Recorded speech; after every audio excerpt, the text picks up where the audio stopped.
In the midst of a mass exodus, disturbing reports of racism and violence at the gates of freedom.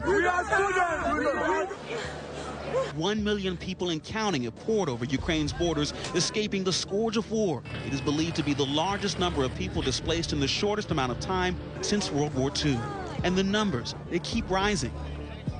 However, refugees of color from Africa, India, and the Middle East are reporting discrimination. This is unfair. This is unfair. I think not all Ukrainians are racist or something, but at the border guys, border soldiers, border police, there was like super racist, I think. And all the black people, Arabic people especially, what I saw, they beat them, they tore their gun to them at night. Pour qu'on nous mette le cachet de sortie, nous avons passé encore plusieurs heures. Les Ukrainiens ont le droit d'emprunter les bus. Eux, ils sont bien assis, mais nous, on marche à pied. Pour moi, on était choqués. Et ça a été fait par qui, ça? Les policiers ukrainiens. Ça, c'est quelque chose, on doit dire la vérité. Ukraine has nearly 80,000 foreign students, most in major cities like Kharkiv, that have been badly hit.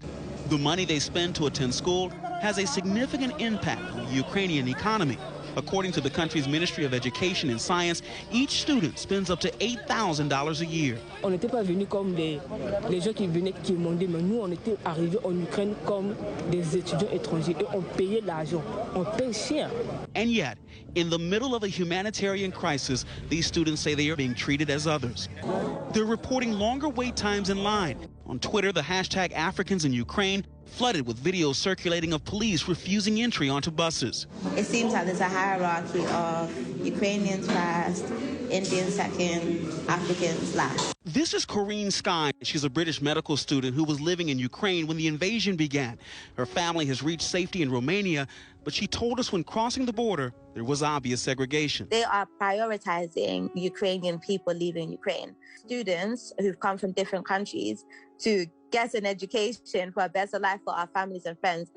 We're the least of their worries. Sky has raised nearly $60,000 on her GoFundMe for Africans struggling to get out of Ukraine. Organizers around the world are working with people on the ground to help distribute aid and warn of the potential dangers through apps like Telegram. Even at this train station, adding to the trauma for many of these refugees, the non-white refugees, there was a group of roughly 100 or so who actually marauded through the streets, and according to witnesses, they harassed and attacked many of the non-white refugees. There's been no report of injuries, but it does give you a sense of the many layers of this humanitarian crisis that is unfolding here. Countries are now scrambling to help their citizens once they cross the border. India had roughly 20,000 students in Ukraine. Now Russia is aiding the Indian Foreign Ministry in finding safe routes to get the remaining students out. Russian envoys considering a humanitarian corridor to aid students on the ground. This after India abstained from a UN General Assembly vote for a resolution, quote, deploring Russia's aggression. And Nigeria approving $8.5 million to immediately evacuate 5,000 Nigerians. The goal, airlift them to Nigeria. Although there is some criticism about why governments didn't step up sooner. The United Nations High Commissioner on Refugees, Filippo Grandi, has condemned these reports. At this critical juncture, there can be no discrimination against any person or any group.